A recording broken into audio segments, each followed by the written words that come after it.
Hi there, it's Rachel Martin, and you're listening to Parenting Teens Podcasts.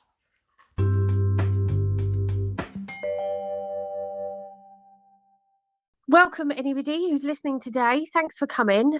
Today, I have an amazing guest star, and star being the word, as she's been on local radio and all sorts recently, all over the place.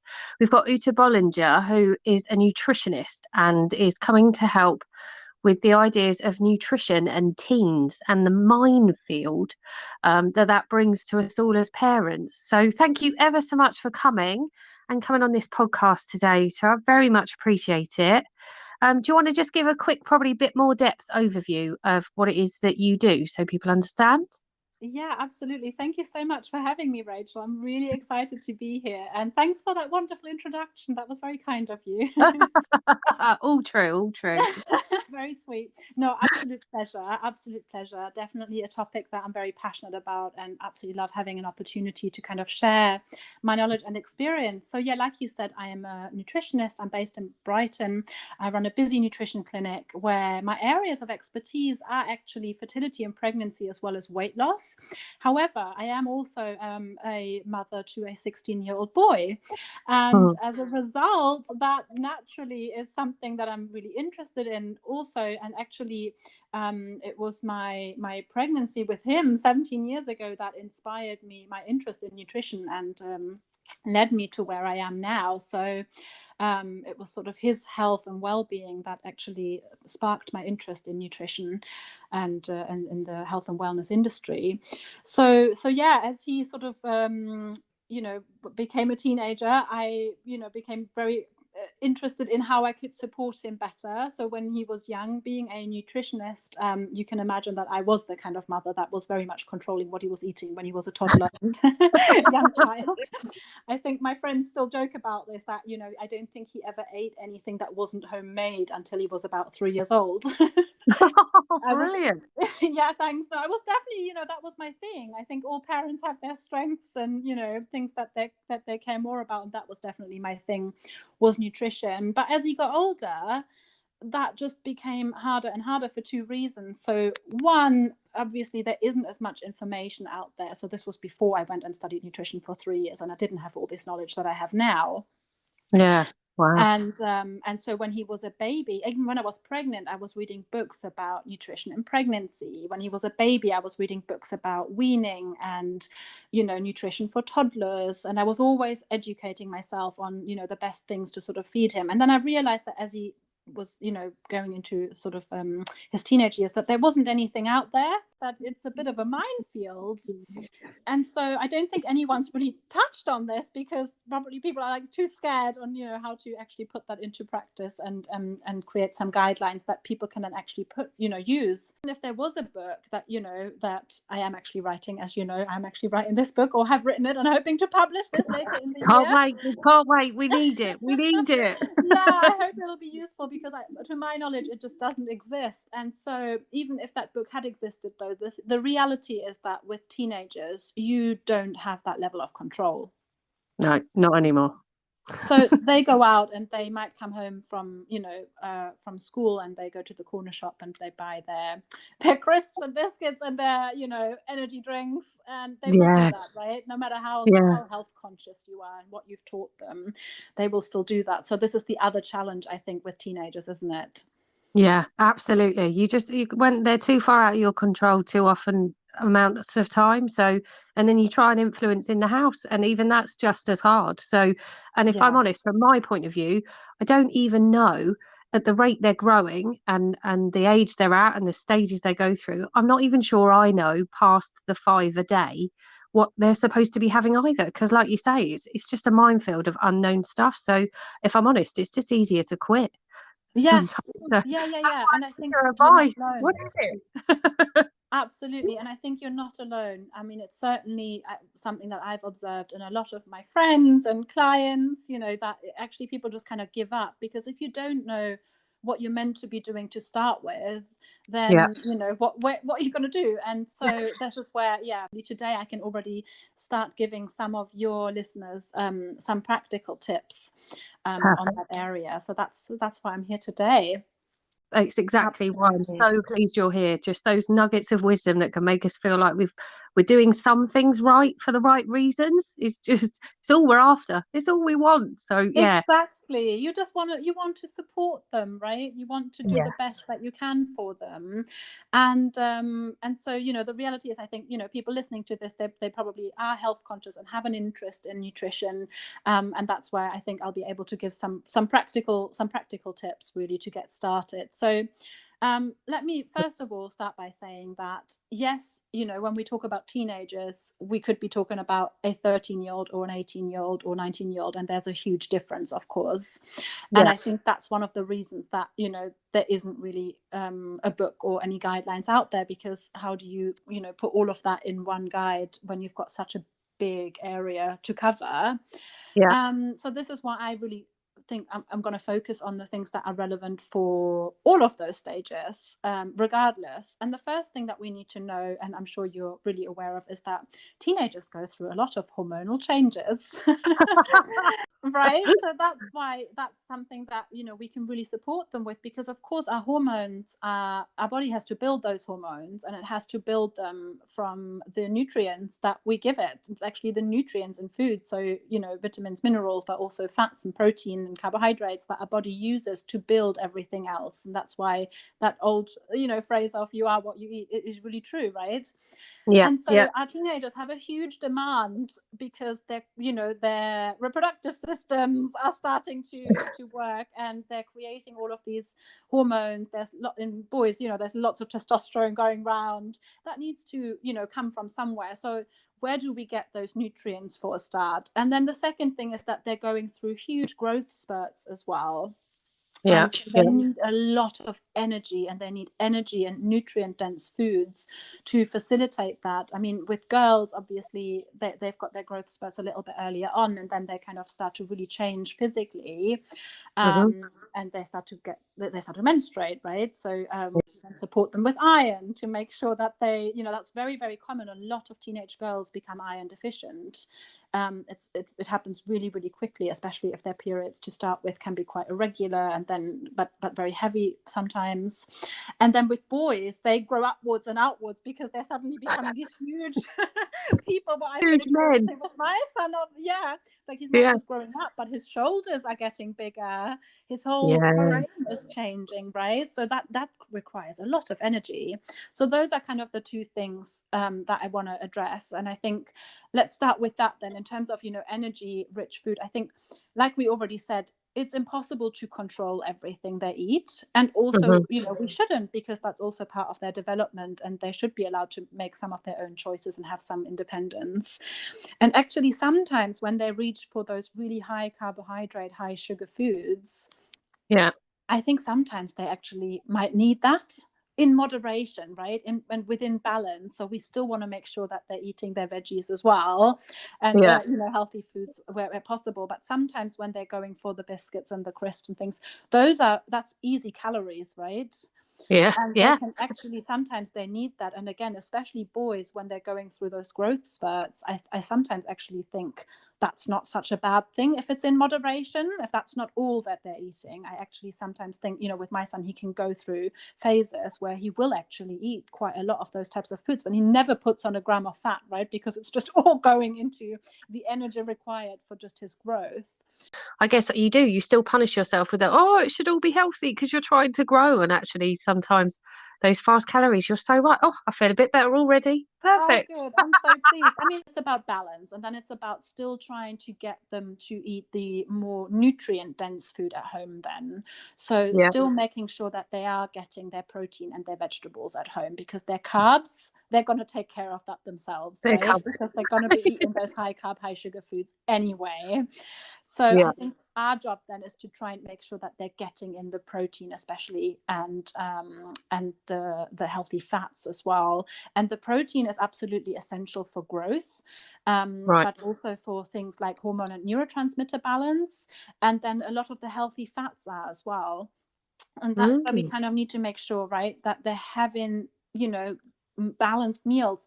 And that can be within the things that they like, right? So most kids actually will be a lot more open-minded to trying new foods than most adults will think, in my experience.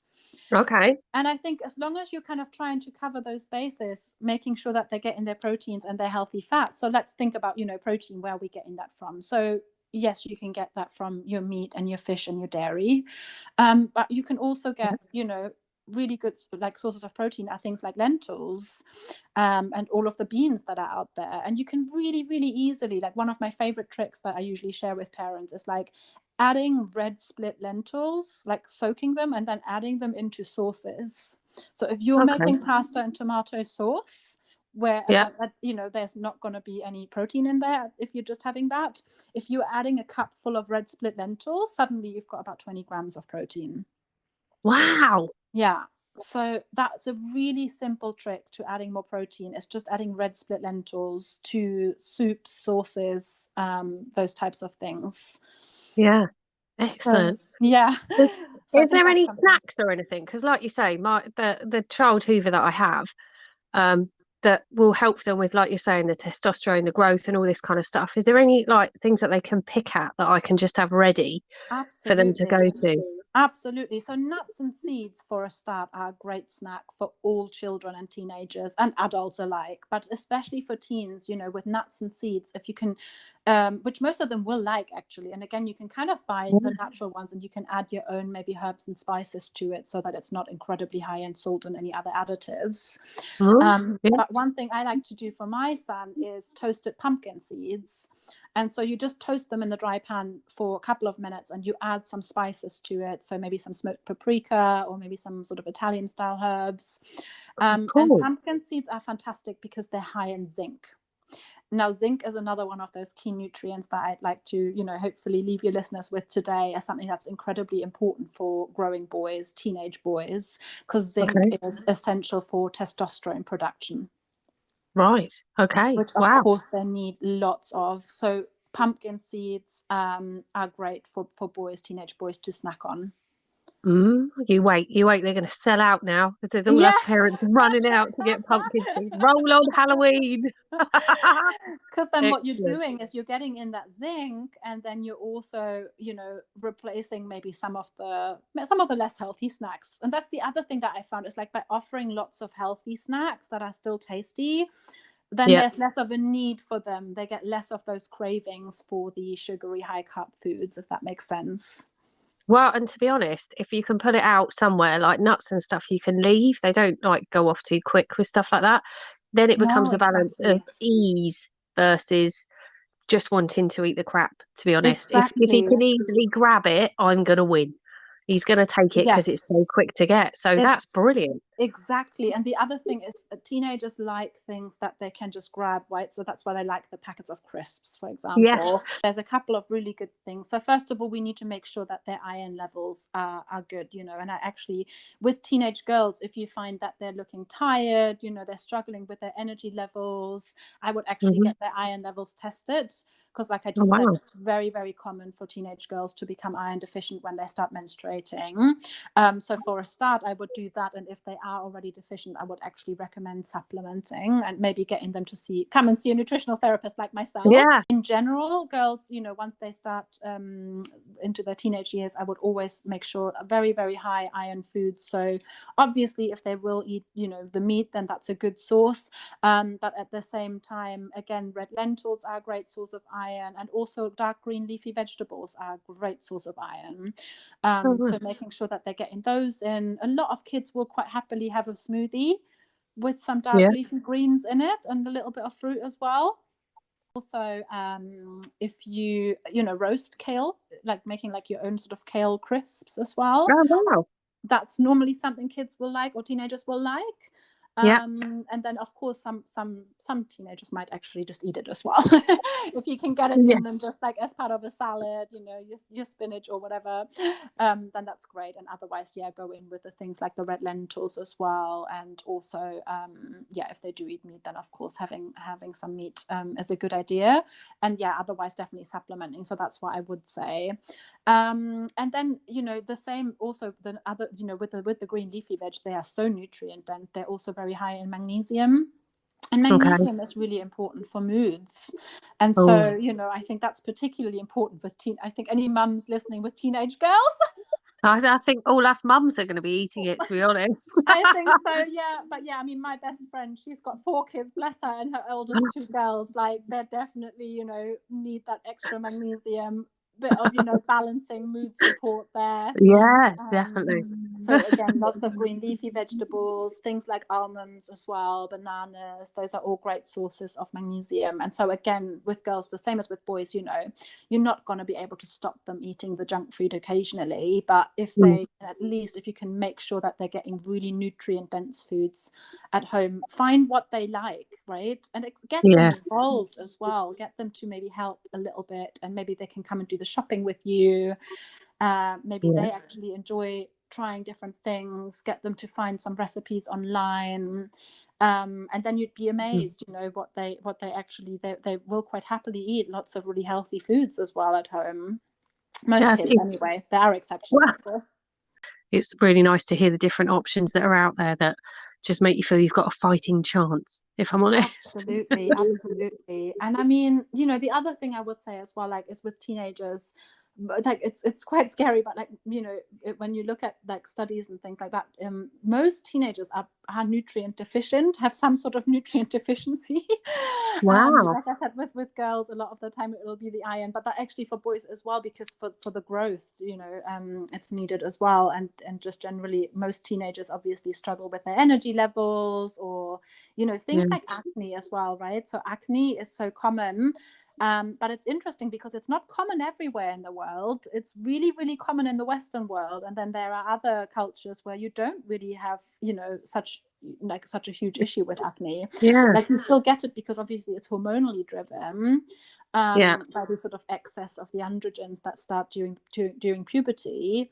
But at the same time, it shouldn't be like, if it's a really big issue, if somebody's really badly suffering with it, there's definitely things that we can do from a nutritional point of view. And Wow. again, with those really extreme mood swings that women have around their periods, or young girls have around their periods, it doesn't have to be that way. There are things we can do from a nutritional point of view to help balance those hormones and make sure that they're being excreted properly as well. So Brilliant. that's another thing with the fiber lacking in a lot of young people's diets. So there are things we can do. So I do just want to say as well, like, go, people, I'd be more than happy for people to come and contact me if they want more advice, if they've got teenagers that are suffering, particularly, or they're worried about their health. That doesn't it it's normal to an extent, but it Yeah, doesn't mean that we can't do anything about it. it's fantastic you offering that. Like, there's so much more to Absolutely. it that it's yeah. I understand why it's taken you so many years for a start. And yeah, what a fantastic lot of things that I just didn't realise. Oh, My good. No, I'm word. so pleased. Thank you. Oh, fantastic. Is there any one piece of advice you want to throw out, or you think you've covered all bases at the moment? Piece of advice is focus more on getting in enough of the good stuff than Yep. trying to control, the not so healthy choices. Yeah. Because I think that will always be a challenge. If you're constantly nagging your teens and going, don't have too much sugar, don't eat too many crisps, stop buying those energy drinks, you are setting yourself up for failure, because they will just, I mean, that's in their nature anyway, to challenge you and to kind of go and do the opposite of what you say. And you just, they should be allowed to make those choices for themselves. I would rather you educate them on why it's important that they get those nutrients, and then Yeah. make sure that the good stuff, rather than focusing on taking out the not so healthy choices, if that makes sense. Absolutely. Absolutely. Thank you Amazing. so much for all your time. I will, of course, drop all the details for Uta and her company. And as soon as the book comes out, fingers crossed soonish, on here and obviously on my Insta, and I'll tag everything in so that if anyone wants any more information, they can get in touch with you. But I just want to say thank you so much for your time and for such valuable insight into something I did not have any idea about, if I'm honest. And fingers crossed everybody else feels the same, Absolute to be able to pleasure. use it. Thank you Yeah. so much. Oh, brilliant. Well, now we're all going to go out and buy our pumpkin seeds and green leafy veg to make us all feel happy. Thank you so much for having me, Rachel. Yeah, no, it's been an absolute pleasure, and I'm glad you find it useful, and I hope your listeners do too. Oh, fantastic. Thank you. Take care. Thanks for listening to this podcast. I hope you found it enjoyable and maybe a little bit helpful. Please make sure you click subscribe if you don't want to miss any more of the up and coming episodes. And if you've got any comments or any advice you'd like to share, please just drop me a message. I always love to hear from anybody. I'm a teen counsellor and I help out teens with any issues that they're facing. It can be a difficult time, so if I can be of any use, please make sure you get in touch. There's lots of different ways that you can help to make your life and family a happier place to be. I hope you have an excellent day.